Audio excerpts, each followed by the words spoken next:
ন্যূনতম রাজনৈতিক সংশ্লিষ্টতা না থাকা একজন সাধারণ গৃহিণী থেকে বাংলাদেশের রাজনীতির সবচেয়ে প্রভাবশালী চরিত্রগুলোর একজন হয়ে ওঠার এক নাটকীয় পথ পাড়ি দিয়েছেন বিএনপি চেয়ারপারসন খালেদা জিয়া।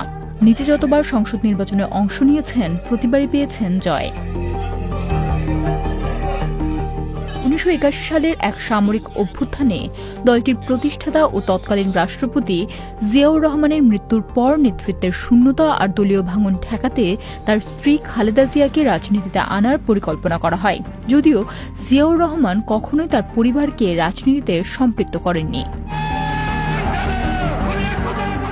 রাজনৈতিক পর্যবেক্ষকদের মতে একদিকে জিয়াউর রহমানের হত্যাকাণ্ড খালেদা জিয়ার মনে গভীর দাগ কেটেছিল, অন্যদিকে রাজনীতিতে আসার ব্যাপারে তার পরিবারের দিক থেকেও কোনো উৎসাহ ছিল না।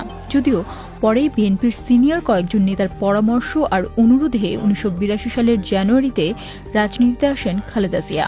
পরের বছর তিনি দলটির ভাইস চেয়ারম্যান হন এবং এই দায়িত্ব পালনের কয়েক মাস পরই দলের ভারপ্রাপ্ত চেয়ারপারসন হন। 1984 সালের 10 মে তিনি দলটির চেয়ারপারসন নির্বাচিত হন। তবে সাধারণ মানুষের কাছে খালেদা জিয়ার গ্রহণযোগ্যতা তৈরি হয় মূলত এরশাদ বিরোধী আন্দোলনে তার ভূমিকার মধ্য দিয়ে। বিএনপি রাজনীতিতে তিনি যোগ দেন জিয়াউর রহমানের স্ত্রী হিসেবে, কিন্তু এরশাদ বিরোধী আন্দোলনের মধ্য দিয়ে কিন্তু তিনি বিএনপিকে খুব গতি এনে দেন, আবার নিজেও একজন সফল রাজনীতিবিদ হিসেবে আবির্ভূত হন।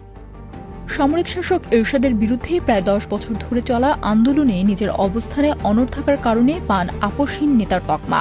বিশেষ করে এরশাদ বিরোধী আন্দোলন চলাকালীন রাজনৈতিক দলগুলো নিরপেক্ষ সরকারের অধীনে নির্বাচনের যে দাবি তুলেছিল, 1986 সালে এরশাদ নির্বাচনের ঘোষণা দিলে অনেকেই সেই দাবি থেকে সরে আসে, কিন্তু সিদ্ধান্তে অটল থাকেন খালেদা জিয়া।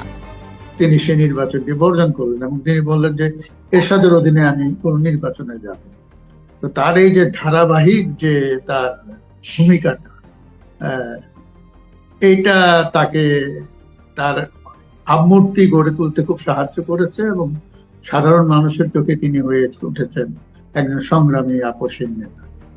বিশ্লেষকদের মতে খালেদা জিয়ার এই দৃঢ় অবস্থান তার ইতিবাচক ভাবমূর্তি গড়ে তুলতে সাহায্য করে, যার ফলস্বরূপ 1991 সালের নির্বাচনে তার দল একক সংখ্যাগরিষ্ঠতা পায় এবং বাংলাদেশের প্রথম নারী প্রধানমন্ত্রী হিসেবে শপথ নেন খালেদা জিয়া। এমনকি বিএনপির আইকন হিসেবে জিয়াউর রহমানকে দেখা হলেও দলটিকে এ পর্যায়ে আনার ক্ষেত্রে খালেদা জিয়ার ভূমিকায় অগ্রগণ্য ছিল বলেও মনে করেন অনেকে।